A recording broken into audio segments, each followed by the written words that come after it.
بسم اللہ الرحمن الرحیم۔ عزیزان محترم، ہمارے ملک پاکستان میں مہنگائی میں دن بدن اضافہ ہوتا جا رہا ہے، بے روزگاری بھی بڑھتی جا رہی ہے، مختلف بیماریاں بھی پھیل رہی ہیں اور حکمرانوں کا ظلم و ستم بھی اپنے عروج پر ہے اور آپس کے اختلاف بھی موجود ہیں۔ ان تمام مسائل یا ان تمام بیماریوں کے اسباب اور وجوہات کیا ہیں؟ جب ہم جناب رسول اللہ صلی اللہ علیہ وسلم کی تعلیمات کی طرف نظر کرتے ہیں تو وہاں ہمیں ان بیماریوں کے، ان مسائل کے اسباب اور وجوہات پتہ چلتے ہیں۔ چنانچہ سنن ابن ماجہ میں حضرت عبداللہ ابن عمر رضی اللہ تعالی عنہما کہتے ہیں، جناب رسول اللہ صلی اللہ علیہ وسلم نے ہماری طرف متوجہ ہو کر فرمایا، اے مہاجرین کی جماعت، 5 باتیں ہیں جب تم ان میں مبتلا ہو جاؤ گے اور میں اللہ کی پناہ چاہتا ہوں اس بات سے کہ تم اس میں مبتلا ہو۔ یعنی اگر تم اس میں مبتلا ہو گئے تو پھر تم مختلف قسم کے بیماریوں کا اور مختلف قسم کے مسائل کا شکار ہو جاؤ گے۔ وہ 5 باتیں کیا ہیں؟ جناب رسول اللہ صلی اللہ علیہ وسلم نے پہلی بات یہ فرمائی کہ جب کسی قوم میں علانیہ فحش، فسق و فجور، گناہ اور زناکاری ہونے لگ جائے، عمومی طور پر اس معاشرے میں پھیل جائے، تو اس معاشرے میں طاعون اور ایسی بیماریاں پھوٹ پڑتی ہیں جو ان سے پہلے کے لوگوں میں نہ تھی۔ تو یہ جناب رسول اللہ صلی اللہ علیہ وسلم نے مسئلہ بھی بتا دیا،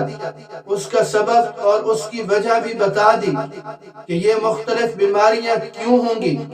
اس لیے کہ جب قوم علانیہ فسق و فجور اور زناکاری میں مبتلا ہو جائے گی تو لہذا اس کو چھوڑ دینا یہ مسئلے کا حل ہے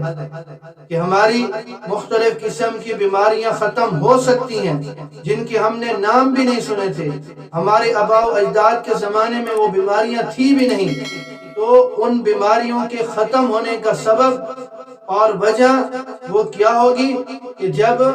زنا کو چھوڑ دیا جائے گا، جب فسق و فجور کو چھوڑ دیا جائے گا، گناہ کے کاموں کو چھوڑ دیا جائے گا تو یہ بیماریاں بھی ختم ہو جائیں گی۔ دوسرے نمبر پر جناب رسول اللہ صلی اللہ علیہ وسلم نے فرمایا، جب لوگ ناپ تول میں کمی کرنے لگ جاتے ہیں تو وہ قحط، معاشی تنگی اور اپنے حکمرانوں کی ظلم و زیادتی کا شکار ہو جاتی ہیں۔ ناپ تول میں کمی کا صرف یہ معنی نہیں کہ خریدتے وقت یا بیچتے وقت وہ چیزوں میں ناپ تول میں کمی کرتے ہیں، بلکہ جس پر کسی کا کوئی حق ہے اس کو وہ حق نہ دینا، یہ بھی ناپ تول میں کمی ہے، جس کی وجہ سے آج پورا معاشرہ قحط کا بھی شکار ہے، معاشی تنگی کا بھی شکار ہے۔ تو لہذا ناپ تول اگر پورا کیا جائے اور اس کا حساب پورا رکھا جائے تو یہ بیماری ختم ہو سکتی ہے، یہ مسئلہ ہمارا ختم ہو سکتا ہے۔ اسی طرح تیسرے نمبر پر جناب رسول اللہ صلی اللہ علیہ وسلم نے فرمایا، جب لوگ اپنے مالوں کی زکوٰۃ ادا نہیں کرتے، اللہ رب العزت آسمان سے بارش کو روک دیتا ہے کہ اگر زمین پر چوپائے نہ ہوتے تو آسمان سے پانی کا ایک قطرہ بھی نہ گرتا۔ آج کتنے مالدار ہیں جو اپنے مالوں کی زکوٰۃ ادا نہیں کرتے، ان کو اس پر غور و فکر کرنی چاہیے۔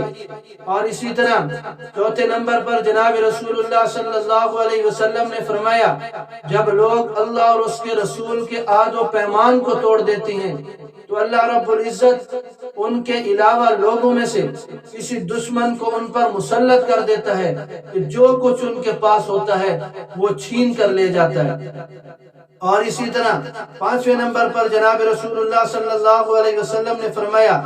جب ان کے حکمران اللہ رب العزت کی کتاب کے مطابق فیصلے نہیں کرتے اور اللہ رب العزت نے جو نازل کیا ہے اس کو اختیار نہیں کرتے تو اللہ رب العزت ان میں پھوٹ اور اختلاف ڈال دیتا ہے۔ تو لہذا مہنگائی کو ختم کرنا ہے، بے روزگاری کو ختم کرنا ہے، مختلف بیماریوں سے نجات حاصل کرنی ہے، حکمرانوں کے ظلم و ستم جو عروج پر ہے اگر اس سے نجات حاصل کرنی ہے، آپس کے اختلافات بھلانے ہیں، تو پھر قرآن و سنت کی روشنی میں جناب رسول اللہ صلی اللہ علیہ وسلم کی تعلیمات کی طرف آنا پڑے گا، آپ صلی اللہ علیہ وسلم کے